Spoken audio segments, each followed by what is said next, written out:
On July 28, 2006, Kristina Branum and Christopher Mittendorf, a young couple from Hardin County, Tennessee, were reported missing after they didn't show up for a visit with Chris's dad on July 27th. Days later, on August 1st, the couple's car was found abandoned in a field in Lawrence County, around 50 miles away from their home. Since that day, no trace of the couple has ever been found. It's been nearly 18 years since Kristina and Chris vanished, and investigators are still searching for them.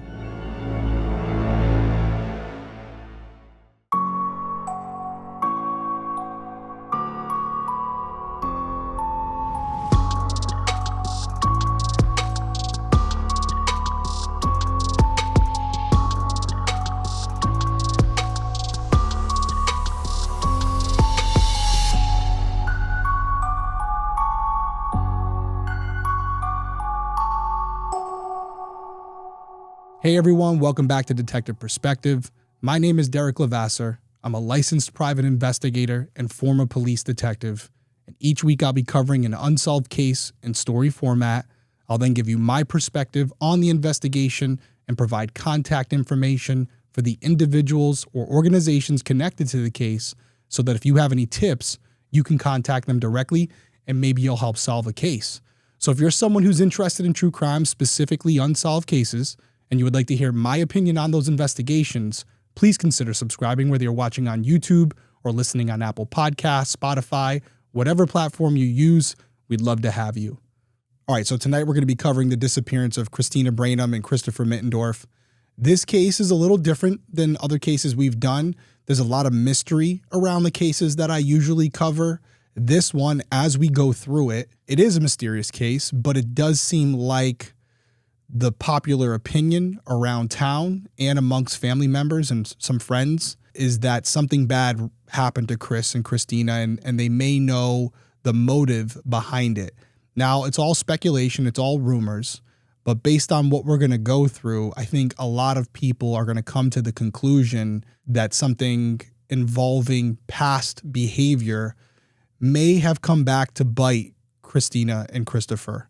But I don't want you to go in with a skewed judgment. I think that's what happens in a lot of investigations is you go in with a specific idea of what happened and you have tunnel vision on that idea, and anything outside of those blinders you miss as an investigator because you're not necessarily looking for the evidence that tells you what happened in the case. You're looking for the evidence that supports your hypothesis, your theory. And that's where we have a lot of problems in some of these investigations. And that's why we had to have a lot of unsolved cases, is because it's not that the evidence isn't there, it's that the investigators didn't see it. So just like in those cases, the ones that are eventually solved are because new investigators come in and they look at the case with a fresh set of eyes without any preconceived notions, and they review all the facts. And they may see something that others did not. And that may lead them down a different road, which ultimately results in a different outcome and hopefully a solved case. So that's why I'm covering it. Yeah, it may point in one direction. I may feel a certain way about it, but someone out there may feel a different way. At minimum, with this case, what you will find is that this is definitely a case where someone knows something. It's just a matter of, will they come forward or have they already come forward? You'll know what I mean by that as we progress in this story. So with that out of the way, let's dive into this week's case. Christopher Dale Mittendorf was born on June 20th, 1985. Now, unfortunately, we have limited information about Chris's early life except that his mother's name is Cheryl. In 2005, 20-year-old Chris lived with his mom just outside of Savannah, Tennessee in the 15,000 block of Highway 64. Now, this area is in Hardin County, which is located along the borders of Mississippi and Alabama. That summer, Chris began dating 16-year-old Kristina Branum, who was described as a, quote, happy-go-lucky girl. Now, Kristina was born on December 30th, 1988 to parents William and Paulette. Similar to Chris, not much is known about Kristina's background. By the time she started dating Chris, she was still in high school and had plans to join the Army after graduation. 6 months into the relationship, Kristina moved in with Chris and his mother Cheryl, and around that same time, Kristina and Chris got engaged. On July 27, 2006, 6 months after the couple moved in together, Cheryl returned from work to find Kristina and Chris weren't home. According to the Jackson Sun, Cheryl didn't think anything was wrong at first because she knew the couple had plans to go shopping earlier that day. And it seemed like the couple did in fact go shopping. Their newly bought clothes were found on the bed, so Cheryl guessed that after dropping off their purchases, they went back out. Cheryl didn't start to worry until Chris's father and her ex-husband called to say that he was expecting the couple to visit him, but they hadn't showed up. When he tried calling their cell phones, no one answered, and it's important to note that they didn't answer Cheryl's calls either. The next day, both 17-year-old Kristina and 21-year-old Chris were both reported missing by their parents, and an investigation began. On August 1st, the Lawrence County Sheriff's Department received a call about Kristina and Chris's 1994 green Geo Prism. It was found abandoned off Granddaddy Road near OK Baptist Church in Lawrenceburg, which was around 40 to 50 miles away from their home. Following the discovery of the Geo Prism, the Tennessee Bureau of Investigation, also known as the TBI, joined the investigation. A witness would later come forward and tell police that they saw the couple leaving the car off Granddaddy Road, then getting into a white car and driving away. A week later, on August 8th, the TBI and the Hardin County Sheriff's Department put out a press release asking for the public's help in locating Kristina and Chris. Now, other than the press release, there were few articles written about the couple's disappearance in the following months. Now, why that was, it may become more clear as we go through this investigation, but on the surface, there just wasn't a lot of information to write about. In July of 2007, it had been a year since anyone had seen or heard from Kristina or Chris. During that month, the police spoke with Lawrenceburg Now and mentioned that the couple disappeared, quote, in the wake of a crime in Hardin County. They didn't offer any further details of what the crime could be, just that they were working to determine whether it was connected to the couple's disappearance. The police said that they weren't sure if anything bad happened to Kristina and Chris. They thought maybe the couple was hiding because they were afraid of getting in trouble with the law. Kristina and Chris's mothers also spoke to Lawrenceburg Now. Chris's mother, Cheryl, said, quote, "We just want to know their whereabouts. Since their disappearance, we haven't heard or seen anything of them." She added, quote, "They're not in any trouble. We just want them to be found. We just want to know that they're all right." The parents of the missing couple also issued a joint message to their children. It said, quote, "Please let us help you. We will keep you safe and help you get out of whatever made you become missing. We love you and miss you very much. We will never stop looking or praying for your return. All it takes is one phone call." In May of 2008, friends and family of Kristina and Chris put up flyers around Savannah asking for information that would help find the couple. Chris's mom, Cheryl, told the Jackson Sun that since nearly 2 years had passed, they hoped someone might step forward with information. Cheryl described Chris as an outgoing guy who wouldn't disappear without contacting his family.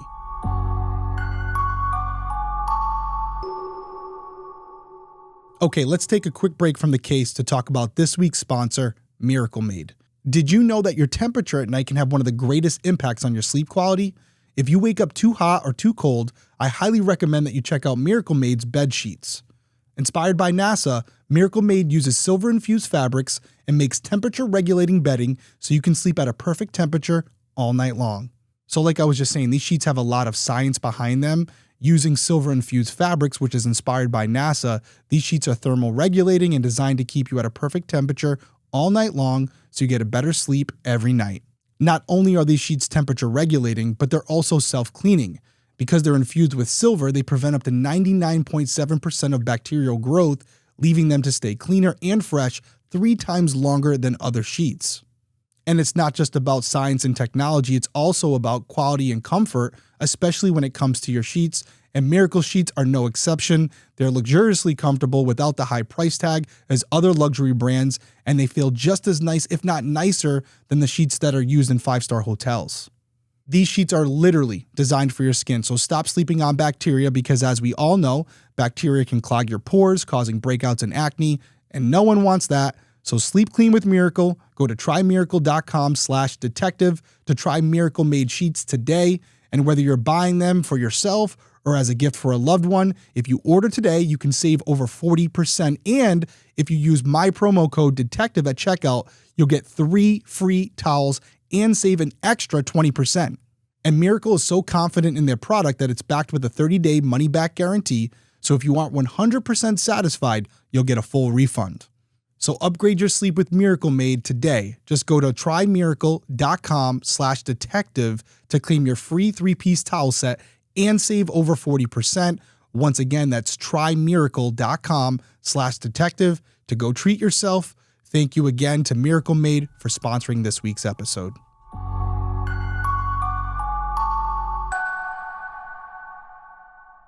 Now, by this point, Cheryl had stopped working and she was spending her days and nights by the phone, hoping for a call that would shed light on Chris and Kristina's disappearance. She was fully dedicated to uncovering the truth about what happened to them. The Hardin County Sheriff also spoke to the Jackson's son, and he mentioned that investigators had received calls about sightings of the missing couple all the way from Atlanta, Knoxville, and Oklahoma. However, none of these leads panned out. The sheriff revealed that while authorities were still exploring all possibilities, they now suspected foul play. However, no suspects had been identified, and the sheriff said, quote, "It's a situation where we don't know what happened. The unknown is what's so tragic for the family and everyone else." Just a few months later, on July 22, 2008, tragedy struck Kristina's family again when her 27-year-old brother Charlie was murdered by his father figure and boss, Ken Qualls. Charlie and Ken had known each other since Charlie was 9 years old and Ken started coaching him in football. Ken had taken on the father figure role in Charlie's life, often filling in to do the things that Charlie's dad wasn't doing. Charlie also started working for Ken at his furniture store, Savannah Furniture Exchange, and he continued working there into adulthood. Now, according to the Jackson's son, at around 11 a.m. on July 22nd, police were called to the front of the furniture store with reports of a shooting. When they arrived, they found Ken seated in the driver's side of his truck, with Charlie slumped over in the passenger's side. He was pronounced dead at the scene. Ken told the police that he and Charlie were in the store when they started arguing about money from selling scrap metal. The day before, Charlie had taken some scrap metal to a dealer for Ken, but Ken believed he didn't get paid enough. He suspected Charlie of either taking some of the metal or the money. As they argued, they went out to the truck to drive to the dealer's place, and that's when Ken shot Charlie. Now, interesting enough, this was not the first time that Ken had shot and killed someone. According to the Jackson's son, back in 1991, Ken shot 2 men he thought were trying to rob his home. One of the men, Joey Harris, died, while the other survived. When the police arrived, they found that the men had been shot outside of Ken's home, which showed no signs of a break-in.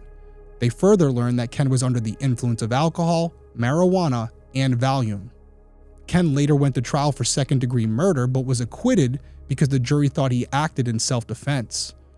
In the following years of his acquittal, Ken's aggressive behavior continued. In 1992, Ken's wife contacted the police to report that he had attempted to choke her, resulting in bruises on her face and her neck. Authorities searched for Ken and found him driving down the street with a loaded rifle at his feet. Additionally, on the passenger seat of the vehicle was a jug containing what seemed to be washing powders and alcohol, with a paper towel wick protruding from the opening, resembling what appeared to be a Molotov cocktail. Ken was promptly arrested and charged with 2 counts of unlawful possession of a weapon, driving under the influence, and aggravated assault. He ultimately pleaded guilty to 2 counts of unlawful possession of a weapon, DUI, and simple assault, receiving a 60-day jail sentence. The Jackson's son reported that in the years leading up to Charlie's murder, Ken continued acting erratically. Multiple witnesses informed the police of Ken's threats to kill others and recounted at least one instance where he brandished a gun and placed it against the person's head and threatened their life. Multiple people also reported being assaulted by Ken. Then, as we know, on July 22, 2008, Ken shot and killed Charlie. He was originally charged with first-degree murder and the trial was set for June 2009. However, just 2 days before the trial, Ken pleaded guilty to voluntary manslaughter and received a 10-year sentence with a chance of parole after serving only 4.5 years. Charlie's mother, Paulette, told the Jackson's son that she was extremely upset over Ken's plea deal, which she had learned about on the evening news.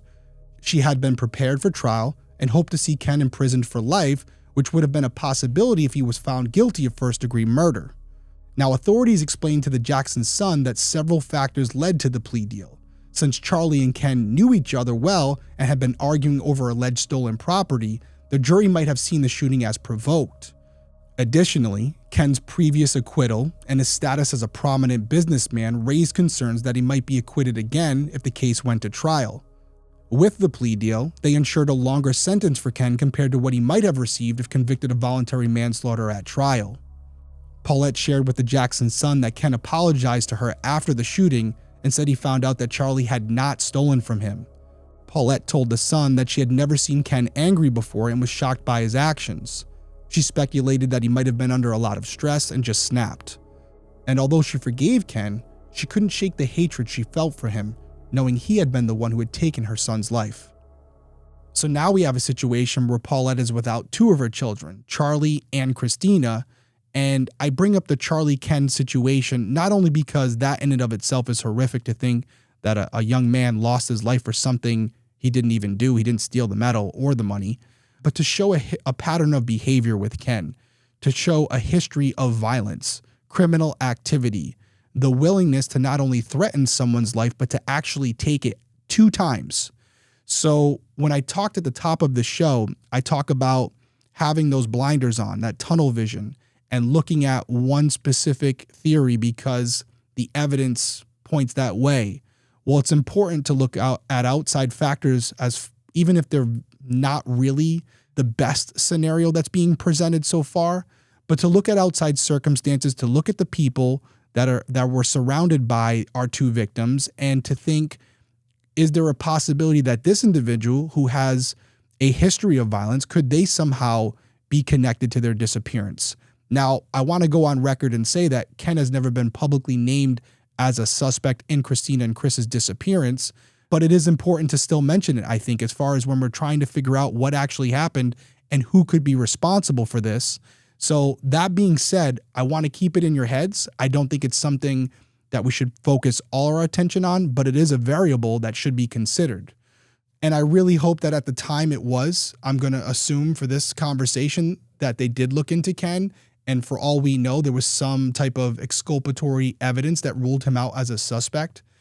Because as we know, this case has still not been solved, and this all happened around 2009. So having this information didn't change the course of this case, and the investigation into the disappearance of Kristina and Chris continued. Now, in or around 2009, an age-progressed photo of what Kristina might look like at 21 years old was released. The following year, Chris's mom, Cheryl, told the Jackson Sun, quote, "I can't move on. My age has changed, but my life has stopped. It's like walking a tightrope. You hope they're still alive, but knowing anything would be better than this. If they were dead, I think their bodies would have been found. It's so frustrating for me." Kristina's mom, Paulette, also spoke to the Sun, stating, quote, "It's been a living hell. You spend your time walking the floors and looking out the windows, hoping they will come back, but in your heart, you know they're not." Paulette went on to say that she knows that Kristina wouldn't have just run off, and that the hardest part was wondering if she was still alive. Paulette and Cheryl both talked about being frustrated by the lack of communication from law enforcement. Paulette mentioned that she follows up on every lead she receives and reports it to investigators, but it was difficult to get information back from them. Cheryl added that she wasn't even sure if the police were working on the case or not because they wouldn't contact her. She hadn't heard anything in nearly 3.5 years. Now, I want to weigh in on this real quick because I think it deserves to be talked about, because I'm sure a lot of you are hearing that and thinking, wow, the victim's mother hasn't been contacted in 3.5 years. How is that possible? How is that right? And the short answer is, it's not. I'm not going to mention the case, but there are certain investigations that I've been part of, or I was part of, where the case is a cold case, over 20 years old, and as you would expect, the family members have not let it go, and they will never let it go. And for them, they wake up every day living that nightmare. It's not a job for them. It's someone they cared about. So although police officers and detectives do take their work home with them, we do have an ability to compartmentalize these cases and put them aside when we need to go focus on our friends and our family and our lives. They don't have that luxury. So when you come in as a detective on Monday morning and you have a voicemail or a text message from them, you got to return their call. You got to respond to their text. It can be short, it can be to the point, but at least let them know that you're still thinking about them and you respect them enough to return their call, because that's really what it's about.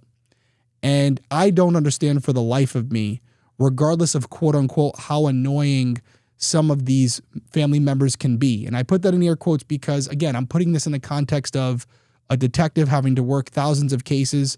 If someone's blowing up your phone every day, all day, it can be tiresome. And I'm not expecting them to return every single call, because if you do, I will say this, they will just keep calling you, keep texting you. But periodically, once a week initially, then maybe once a month, there should be a communication between the lead investigator and the at least the point of contact from the family to let them know, hey, unfortunately, nothing new as of now. I can't share anything we have internally, but just so you know, we're still open, we're still here, and if something new comes in and there's something to be investigated, we will do it, and if it leads anywhere, you will be the first to know. I have never been in the position of a family member who's lost someone like that and had to be on the other side of it, but I can only imagine how far that would go for them to know that you had enough respect for them to call them back and at least reassure them that, hey, I'm here, we're not going anywhere, and hopefully something happens where we can eventually solve this case for you. I think that in and of itself is a not even a nice gesture, it's a necessary chain of events. It should happen. And if it's not happening and I was in charge, that detective would be in a lot of trouble. Just putting it out there. Okay, so now that I've said that, back to the investigation, because this case took an interesting twist. Because both Paulette and Cheryl both shared that they believed a man from Hardin County who passed away in the spring of 2010 might have had information about Kristina and Chris's disappearance. This man was George Eddie Bogus, also known as Bad Egg. Now, his obituary described him as a self-employed horse trainer and a member of the Rough Riders. Now, Cheryl told the Jackson Sun that she heard Chris and Kristina might have been involved in a robbery or a burglary at Eddie's place just before they vanished. Later, after the couple disappeared, she found a lockbox in her home containing items, including documents that belonged to Eddie. And from what Cheryl had heard, Eddie wasn't someone you wanted to cross. If he had found out that the couple had stolen from him, it's possible that that could have led to their deaths. Now, unfortunately for the investigation into the couple's disappearance, Eddie himself was murdered on March 21st, 2010. That day, his wife Shannon shot him multiple times with a revolver in their home. She called 911 and told the dispatchers what happened. She and Eddie got into a fight over a remote control. Eddie then physically attacked her and she defended herself by shooting him. She was taken to the hospital and treated for a mild concussion, bruises, and bleeding from one ear. The Jackson Sun reported that Eddie had a prior criminal record of theft and drug charges. And according to Eddie's family, he and Shannon had a history of physically abusing each other. Prior to the shooting, local authorities had taken Shannon to a shelter to escape Eddie, but unfortunately, as it often happens, she left the shelter and went back home. The police spent the next 4 months investigating Eddie's murder and Shannon's claims of self-defense. They learned that around a year before the shooting, Shannon had allegedly tried to hire 2 people to kill Eddie. Shannon said her husband was abusive and she was tired of being the main financial supporter of the family. These people told the police that they didn't take Shannon seriously and thought she was just kidding around. But because of these attempts to hire a hitman and the fact that Shannon had to pull the revolver's trigger multiple times to kill Eddie, authorities thought that Shannon had planned Eddie's murder in advance. Shannon was then indicted on first-degree murder charges. She later went to trial, where she was acquitted because the jury believed she acted in self-defense. Now, part of the reason I included the murder of Eddie and the specifics surrounding it is because it would have been great if they had talked to Shannon about Kristina and Chris after her arrest and before trial to see if she would potentially roll on Eddie to snitch on him. We don't know how close they were beforehand and if Eddie had said anything to her, but it would have been a good carrot to dangle to say, hey, listen, while we're looking into things, and we're trying, you're trying to paint this negative picture of Eddie. We've heard rumors that he may be connected to the disappearance of Chris and Kristina. What do you know about that? And maybe she would have taken that as an opportunity to build her own case by saying, yeah, he was a bad guy. Not only did he do these things to me, but he also told me that he did these things to Chris and Kristina. And, this is where you can find them to prove what I'm saying. Again, may not have happened, or from, maybe we're not aware of it. Maybe that did happen. But if that's what transpired, I think that law enforcement should probably come out and say that, considering there's speculation around Eddie being involved in the couple's disappearance. And I'll also say this, I don't know the current status of Shannon, but if she's still alive, it's not too late. Investigators, if any of you are watching this, if she hasn't been spoken to about this scenario and she's still currently, willing to speak to you, even though she's been acquitted, she may not. What do you have to lose? Take a ride by, go speak to her. Years have passed. Maybe she'll be willing to say something out of respect for Paulette and Cheryl. You never know. All you can do is ask and see where the chips fall. Now, sometime that same year around November, when all this was happening with Shannon and Eddie, Cheryl and Paulette spoke to WMC TV about what they believe happened to their children. I will say this, they believe that both their kids got mixed up with a bad crowd, and they described this crowd as a, quote, drug mafia, and that they were capable of doing terrible things. And I'm going to talk about these rumors, but just a quick little trigger warning for anyone. It is a little graphic. We don't know if this is what really happened, but I just want to make you aware of it because it is pretty descriptive. Now, one of the things that Paulette mentioned hearing was that a couple was taken to a motel room in Parsons. They were then blindfolded and their hands were tied behind their backs. Now, Kristina had been raped and beaten, while Chris was killed right away. And after all of this happened, they were then taken to a barn, chopped up into pieces, and fed to the pigs. Cheryl also mentioned hearing a rumor that Chris was beaten with a baseball bat and Kristina was knocked in the head with a rock. Now, WMC TV reported another rumor suggesting that the couple was taken to an area outside of Savannah near a popular teenage hangout called Gator Rock. Once they were in this area, Kristina and Chris were both killed and dumped in a well. Now, again, just to clarify, everything that I've just laid out to you, these are all rumors. Nothing has been substantiated, and law enforcement has never come out and said, hey, yeah, listen, we do believe that one of these rumors is a viable piece of information. This is just speculation at this point. But if you remember what I said at the top of the show, yes, they could be rumors, but we are also looking for someone to come forward with information. And more than likely, if someone out there did know what happened to Chris and Kristina, they may not want to be directly connected to it for fear of retaliation from the people that did it or being potentially implicated in the crime. So it could have been said in passing to just get the information out there. It could have been said while someone was drunk at a bar. So there could be some credibility to this. It may be the truth, unfortunately, but we may never know. But I did want to bring up these rumors because there is a real possibility that what I'm describing here did actually happen. Now, Cheryl has said she doesn't know what to think anymore. She wants to believe that her son and Kristina are still alive, but deep down, she knows that they're probably gone. And at this point, she just wants to have their remains back. Both Cheryl and Paulette emphasized that they have no closure. Paulette said, quote, all we want is our kids. We don't care about their drugs or their habits. We want our kids. That's all we want. Over the following years, there was little reporting on the disappearances of Kristina Branum and Christopher Mittendorf. In July of 2023, 17 years had passed since they went missing. At that time, the police didn't provide any updates into the investigation. However, we know that their families are still desperate for answers. All right, let's get right into this perspective, and it's not going to be a long one because I think we've kind of weighed in throughout the episode.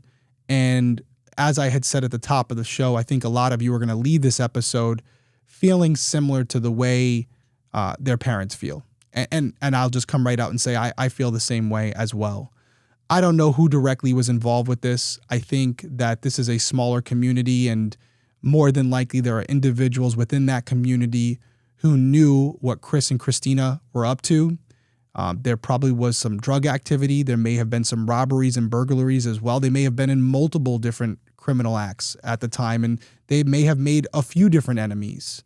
And I wonder if that's part of the reason, and I'm not saying this is justified, detectives weren't as gung-ho about solving this case because maybe Kristina and Christopher were already on their radar for other reasons. And that can displace the psyche where they're thinking, hey, This is street justice. This is what happens when you play with fire. When you're robbing from criminals, the criminals are going to come take care of you themselves. And so I don't know what law enforcement knows off record that they haven't come out and said publicly, but speaking with confidential informants and witnesses who are not willing to go on the record, they may have learned information about Christopher and Kristina that wasn't originally known, which is why law enforcement has come out and said publicly that, one, they believe that foul play was involved, and two, that this disappearance happened during a time of a crime wave, that something was going on. And I wonder if that crime wave was something that both Kristina and Chris were involved with directly. Now, who's directly involved with this, we'll probably never know. It could be a combination of the things that I've said tonight. We talked about Eddie Bogus, who was a bad dude, and if they had stolen from him, yeah, that's a potential motive right there. And as I said when we were talking about it, if that's the case, that should be explored and maybe go talk to Shannon, although, like I said, I don't know how willing she would be to speak now. But there could be other Eddie Boguses of the world that Kristina or Chris, or a combination of both, had crossed over the years, and it was a matter of time before someone came knocking at their door.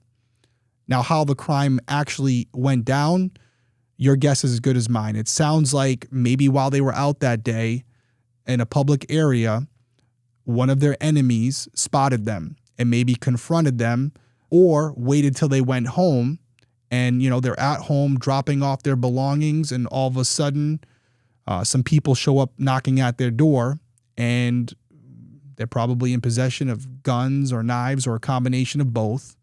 And against their will, Chris and Kristina are forced to leave with them, and not wanting it to connect back to the offenders, they drive about 40 to 50 miles away from the house. We don't know if Kristina or Chris were actually driving the car, but they're forced to drive out there. They leave the car in an area where it would cause confusion to law enforcement as to what happened to them, which there's multiple rumors about whether Chris and Kristina had just fled the area because of the enemies, or they were taken by someone. And I would give more credibility to the idea that Chris and Kristina deliberately left their car there and fled on foot because they got tied up with the wrong people, if Chris or Kristina had reached out to their mothers after the fact, even if it was years later, but just to let them know, hey, we're sorry we had to leave. We screwed up. We're okay. We love you. Maybe someday we'll see each other again, but for right now, it's just not safe for you or for us. They never did that. And it appears that they had a pretty good relationship. So the fact that they never reached out is highly suggestive that they're not able to. And more than likely, that's because they're deceased. But back to what I was saying about this chain of events that potentially took place. They drive out to this location, and then this witness sees Chris and Kristina get into another vehicle. That's obviously your offender vehicle. How many people were in there? Who else was around? We don't know. But whatever happened from that point on is a mystery. And we talked about some of the rumors. I hope for their sake and for the sake of the family that's not the case. But it could be a variant of that where, again, they stole from the wrong person and a message was sent to both of them and anybody else who was involved with some of the crimes they may have been involved in. And I do want to step back for a second and just say none of this is confirmed. I'm going a lot off what we know and what Chris and Kristina's own parents have said. They're talking to everyone. Their ear is to the ground. They're hearing things. And for them to come out publicly and say what they've said so far and to make these pleas to them saying, hey, listen, we don't care what you were doing. They probably have it on pretty good authority that's what was going on. And maybe they didn't know about it at the time, but after the fact, through the people they're talking to, have learned that both Chris and Kristina were living another life that they were unaware of. But as I said at the top of the show, although the information is leading us in one direction, that doesn't mean it's the right one. Just because it's the most likely scenario doesn't mean it's what actually happened. So we have to keep all avenues open until we know definitively what happened to Kristina Branum and Christopher Mittendorf. And there may be someone out there who hasn't come forward yet, who may have information, or may hear about this case for the first time and be from the area, and something that I said tonight triggers a memory of theirs where they have another potential sighting that does check out when law enforcement looks into it. So, with that being the case, let's recap real quick. Kristina Branum and Christopher Mittendorf were last seen on July 27th, 2006 in Hardin County, Tennessee. Their 1994 green Geo Prism was found abandoned around 50 miles away in Lawrence County on August 1st. And since then, there has been no sign of them anywhere. Now, Kristina at the time was 17 years old with brown hair and brown eyes. She had a pierced navel and a tattoo of a rose on her right hip. She stands about 5 feet 2 inches tall and weighs around 150 pounds, and today she would be 35 years old. Now, Chris, who was 21 years old at the time, was last seen wearing a t-shirt with a design on the front, old navy blue jeans, a white baseball cap, and white tennis shoes. He has brown hair, blue eyes, is 5 foot 4 inches tall, and weighs approximately 125 pounds. He also has a scar on his left hand between his thumb and forefinger from a burn, and today he would be 38 years old. Anyone who has seen Kristina Branum or Christopher Mittendorf, or who has additional information about this case, is asked to contact the Hardin County Sheriff's Office at 731-925-3377 or the TBI at 1-800-TBI-FIND. That's TBI Find. I want to send my thoughts out to Paulette and Cheryl and the rest of their family. I know that they're resigned to the fact that they're not going to see their children again, but I appreciate the fact that at this point, they just want answers. Good or bad, they just want to know what happened. And at minimum, we should be able to give them that. So I'm really hoping that someone comes forward with the information that we need to verify what happened to Chris and Kristina so that they can go on with their lives knowing definitively what happened to their children. I want to thank you guys for being with me here tonight. Everyone stay safe out there. I'll see you next week.